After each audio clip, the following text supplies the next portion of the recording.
here's the interesting part. He confesses that he's committed loan fraud. And weirdly enough, for those of you who don't know, Secret Service is the department that actually investigates wire fraud and even loan fraud. So most people think it's the FBI, but it's actually Secret Service. So here it is. He walks into Secret Service office and confesses, right? Okay. And he says, I have created fraudulent cashier's checks for the amount of $240,000, and I just can't live with it.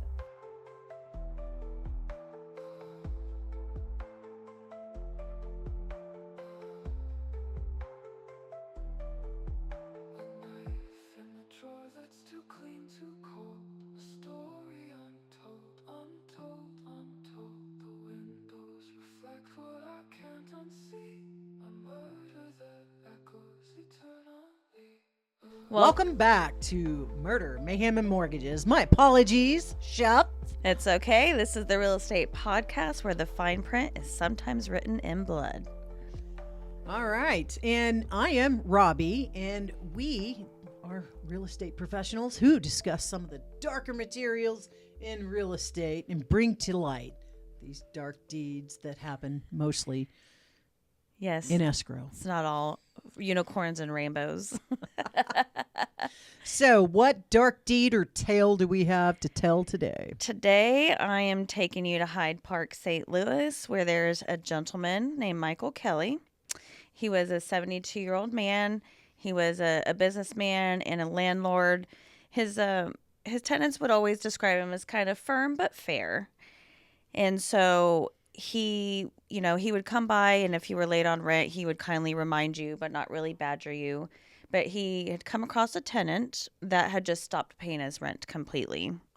So he had to go through the eviction process. Everything was relatively normal, and, the eviction was granted, and so his tenant had to be removed. Where it got a little sticky, his tenant had a boyfriend. This guy, his name was Cody Cole. Oh, goodness. The boyfriend? Yes, the tenant's boyfriend. All right. James Cody, sorry. His name was James Cody Jr. And he sounds like a passionate man. Yeah, I would say that if he ended up in this story, he was probably a little more passionate than he should have been. Oh, dear. But on the morning of April 23rd, Kelly arrived to his office, and waiting in a parked car was Mr. James Cody Jr. He stepped out of the car with a rifle and shot Mr. Kelly. Oh. For the eviction? Yes, for evicting his boyfriend. Oh. And so essentially he traded his life over a couple $100 a month in rent. Wow. Mm-hmm. Because at that time, rents weren't that much. But yeah, he wasted his life over a few $100s a month that his boyfriend could not pay. Oh, that's sad. They probably could have donated plasma and moved forward. Probably. There's a lot of things that probably could have been done rather than killing somebody. Right. Well, even criminals have plans, even if they are not well-laid plans and goals. Witnesses said it just happened so fast, but it was really cold and calculated, and just something over as simple as unpaid rent. But he was caught, and he was found guilty of second-degree murder and armed criminal actions, and his sentence was 35 years in prison. See, they don't always get 5 years. They don't always get 5 years. Well, we don't know if he got out on good behavior. Do we could know be roaming if Cody the streets got a today. new boyfriend in jail? Oh, I'm sure he was the new boyfriend in The jail. belle of the ball. Oh, well, as we know, he takes breakups hard. Yeah. So, all right. Oh, Robin. What do you got for me today? Hey, sometimes I'm even harder on my own team. I don't know what to tell you. So today you are going to have to forgive me because this is a long and winding story. In my research, I just was stunned at the complications and nuances. So I'm going to have to refer to my notes quite a bit on this one. Okay. So here it is. Picture this. You're like mid-2000s, about 2005. A lot of people are refinancing, buying homes. It's right at the peak of the mortgage market. Before the market crash, yes. Before the market crashes between 2007 When and you could get a 2008. mortgage if you had a pulse. And we're back into kind of a place called Paradise Hills. And it's in New Mexico. Why does it always happen in Paradise? I don't know. Like, we always wind up in, I don't know, like Unicorn Shooting Rainbow Street, and there's a mass murder or something. But Paradise Valley, I Paradise digress. Street. So you have Greg and Bernadette. I'm going to trash their name, unfortunately, in my pronunciation, but it looks like Olemarkers. Okay. Olemarker. Basically, they are military veterans Okay. who, after separating from the military, wound up taking civilian jobs. She worked for the FAA. He worked for Xerox. In 2005, they were feeling some financial pressure. A lot of people were doing cash out loans at that time, kind of pay off debt, sort of like What's going on right now. All right. So a little bit of foreshadowing there on the reality of today. They also had a daughter who was 20 years old, and she lived with them, and her name is Renee. And they had a dog, and they loved their dog.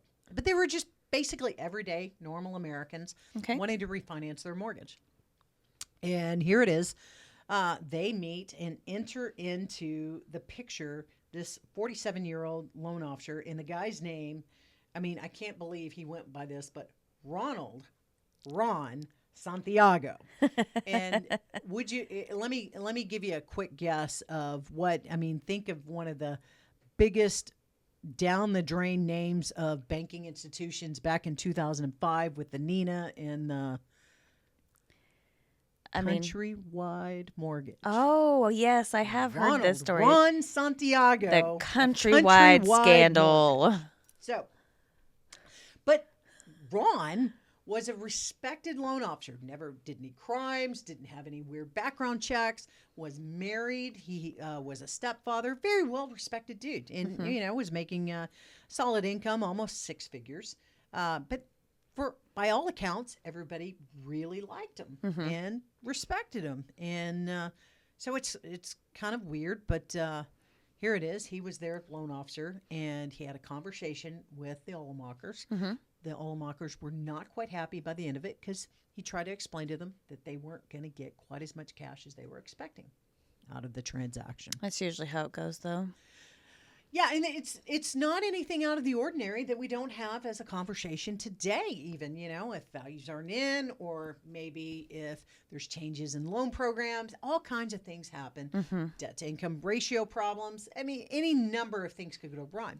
But they don't really go into detail about what happened. It was just, hey, they weren't really quite happy with it. And strangely enough, though, the next morning at about 5 a.m., there's a 911 call from the Olemakers' house.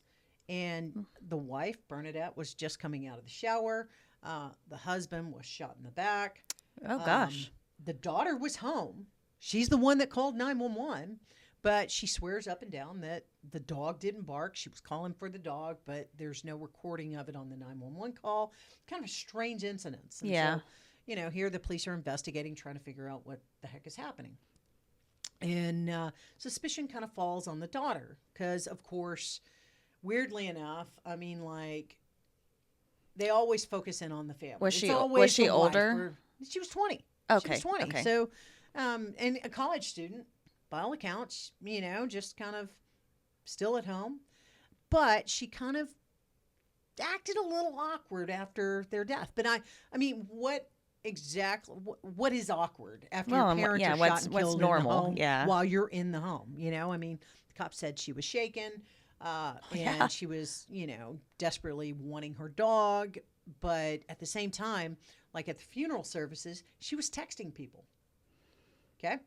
She was also telling people that she was looking forward to her $500,000 inheritance. Yeah. And a few days after the incident, she goes shopping and Chess drives a BMW. Yeah, that is a little sketch. I mean, I wouldn't be excited to benefit from somebody's death. Right. And so just little unique things, and the rest of the family is kind of taking note, and suspicion falls on the daughter.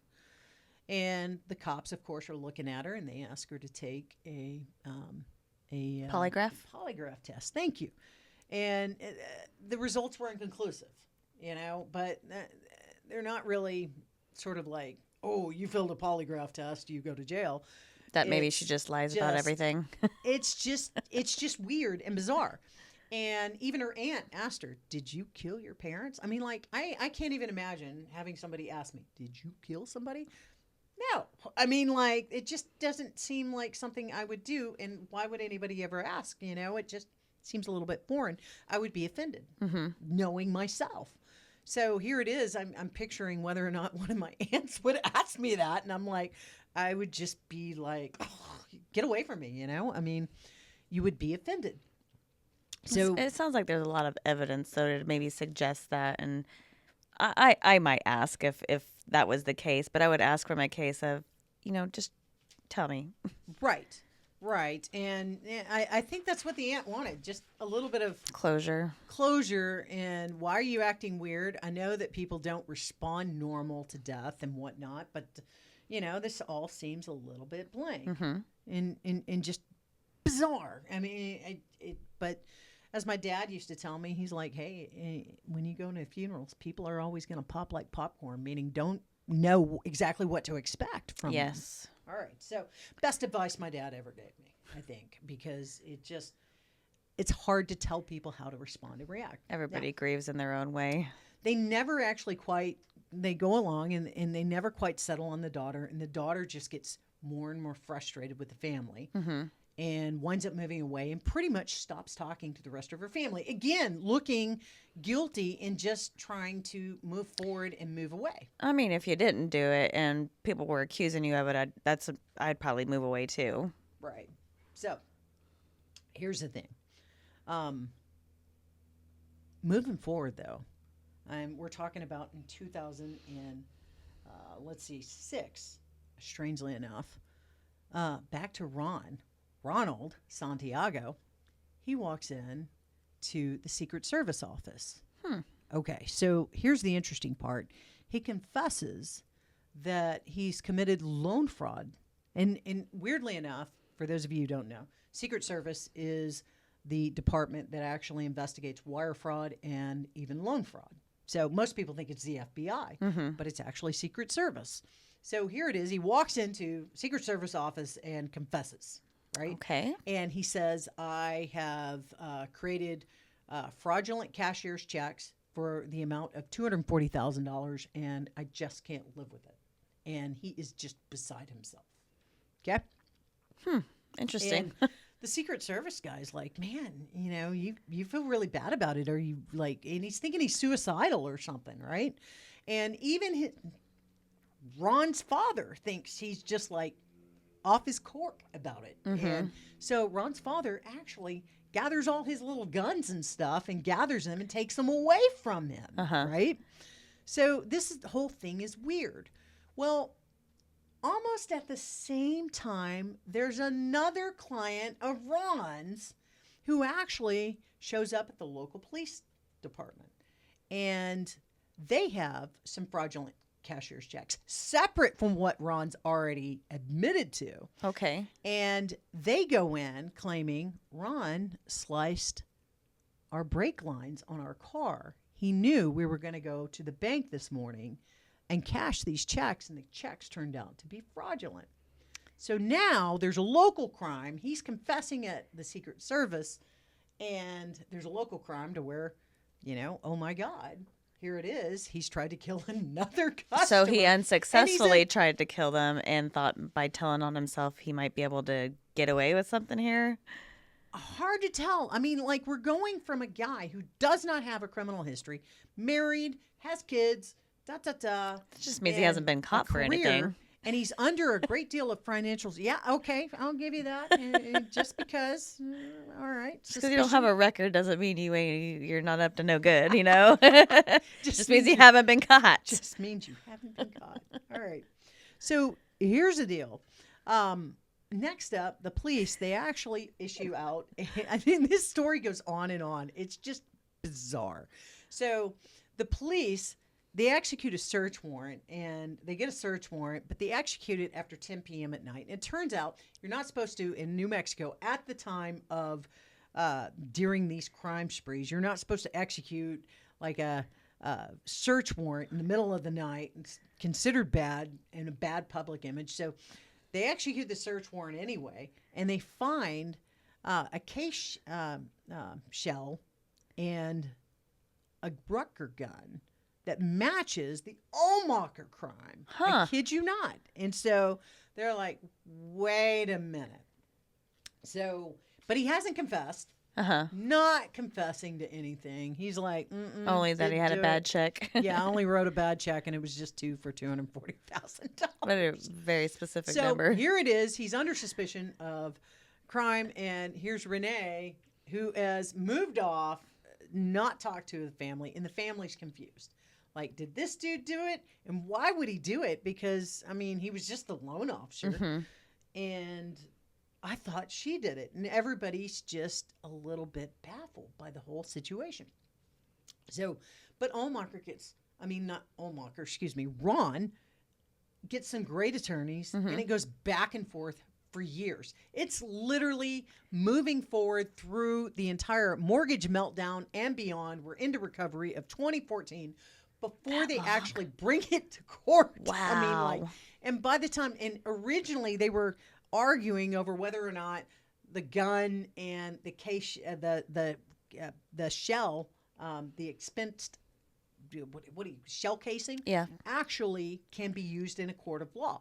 By the time it gets to court, the law actually changes again, and they say they can use the executed search warrant, and now they can use the evidence again. Wow. So, the length of time, he should have gone forward with a rapid, speedy trial, and now all of a sudden, here it is. They're entering more evidence. Was he free running around this whole time? Free running around the entire time. Dang. And the daughter's still under suspicion for this. Was he still doing mortgages? No, Okay. I don't believe Thank so. God. Because, as we know, Countrywide went down the tank and the toilet. And I imagine he probably couldn't pass through the new MLS system at that point. As you know, it's a very difficult system, and you got to have a really good letter of explanation for fraud. So, or driving on a suspended license too many times. But anyway, moving forward. So here it is. He's fighting the entire time on the system, and he goes to court. It goes to case. It's trial by jury, and it is 30 witnesses, and it's 6 weeks in court. Long-winded. The jury goes to deliberate, and he's blaming it on the daughter. He said, look, she acts crazy. She's guilty. She couldn't pass a polygraph test, which is normally not admissible in court, but she's not on trial. He is. So he admits all this. He makes her take the stand, and they literally just make her look like a convict on the stand. Going to court, the jury comes back out. All right. They know he had the gun. They know he had the case shell. His fingerprints were on it. And they still issue a verdict. You know what the verdict was? Mistrial? Not guilty. Oh my gosh. So here it is after all this time. After all these years. Even though there was this other couple that said he cut their brake lines? Even though there's another couple that said he cut their brake line. That's why justice is fleeting. Seems like it. So here it is. He has blamed the daughter. The daughter's lost her parents. She's lost most of her family members. And now she's been put on trial in a trial that she wasn't put on trial for. And some of the family members still think it was her. That's sad. And the entire court case, he is not convicted, and the case remains unsolved. And here it is today. It's still not solved. And there's a cloud of suspicion over Ron and a cloud of suspicion over Renee, and no resolution to who killed the Ohlmachers. I feel like a reasonable person could ascertain it was him. You just don't know. We weren't sitting in there. That's true. You don't know how much nonsense they put up with. 30 witnesses. There's a lot of details. There's a lot of back and forth. I'm sure there was 1,000 objections. You never know. Mm-hmm. So, and it could have been a very compelling case. And if you have somebody that's already acting awkward and was in the house to begin with, and they know she was in the house, admittedly was in the house, and was acting awkward, I think she was convicted in the court of public opinion, unfortunately, for acting awkwardly after your parents pass away. Yeah, that's unfortunate. And so did he get in any kind of trouble? no, he was found innocent. Oh. I mean, he confessed to the 2 fraudulent checks, but that was about it. That was literally it. And he's moved on with his life. Now, his marriage did fall apart. And I'm sure his career fell apart. I mean, obviously, Countrywide fell apart, and so did the Nina and the Pina and whatever else weird loans they had at that time. He's no longer in the mortgage business. I don't know where he's at right now, but he did not go to jail for the crime.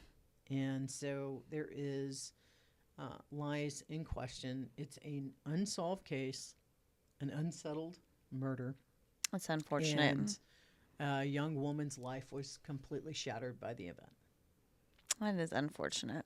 So, long-winded case. It was crazy. And I was like, how did I never hear about this? Like, you got Well, I mean, I heard about the Countrywide Ron scandal. from Countrywide. I mean, like, I'm your loan guy.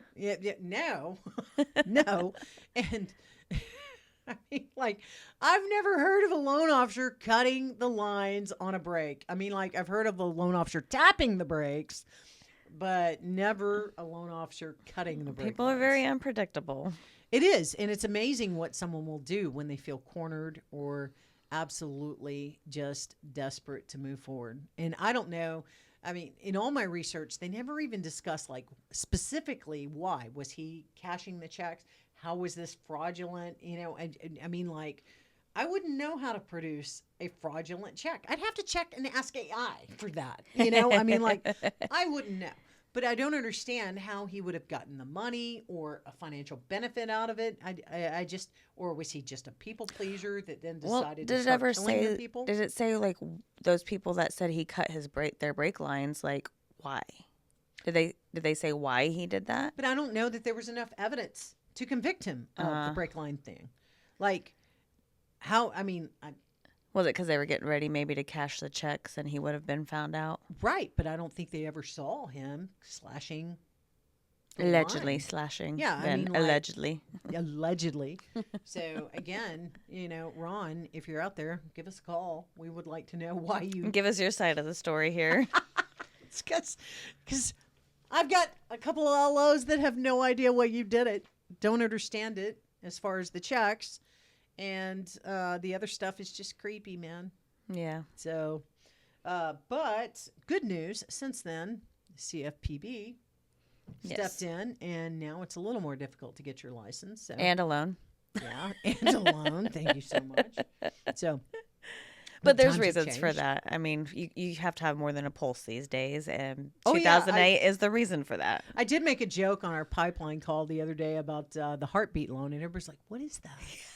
I was like, it doesn't exist anymore, but it used to be. If you had a heartbeat, we could figure out a way to get you a loan. Yes. So, but that's just not it anymore. But yeah, Ron, you gave the rest of us a bad name, so thank you so much. We don't like that. Yes, I'm glad we worked too hard for our money, guys. I'm glad you had a longer story today because mine was a little short. No problem. So,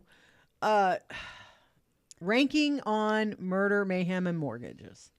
Well, there was a lot going on there. There was a lot going on there. There is a lot. And Sammy the dog. Right? And thankfully, only one person died that we know of. Mm-hmm. So I'm going to give you No, 2 people died. 2 people died. The Olmachers. Oh, it was Bernadette. It was both and of them. Greg. Okay, they both okay. died. I must have missed that. Then I'll give you a 4. I was going to give you 3.5, but we'll up it to 4 because 2 people died. Lots of mayhem, so definitely 5 because there was a lot going on there, and 5 for mortgages because of the mortgage fraud, and yes, because of Ron, you get a 5 for mortgages because of Ron. 5. Now help me out with yours. I mean, because I mean, we just spent like 3 days talking about mine. Oh, it was just a salty boyfriend that killed a landlord for kicking his boyfriend out of the house, out of his house for not paying rent. Right. So kind of simple. Okay. Well, But he was a nice older gentleman. I mean, he was in his 70s. Did not deserve to one die. murder, one eviction, and a gay boy out of control. Oh. Why do some people just represent badly? Okay. So I'm going to give you 3 on a murder, Okay. 4 on mayhem, and a 3 on mortgages, because although there was no mortgage, they obviously couldn't get a mortgage, because if you can't pay your rent, you can't stay. You can't pay. You Don't pay, get to don't stay. So that's it for a wrap on murder, mayhem, and mortgages this week. Yes. I'm Robbie. I'm Chef, and please like or subscribe on your favorite channel. And don't forget to send us your stories. Email link is below.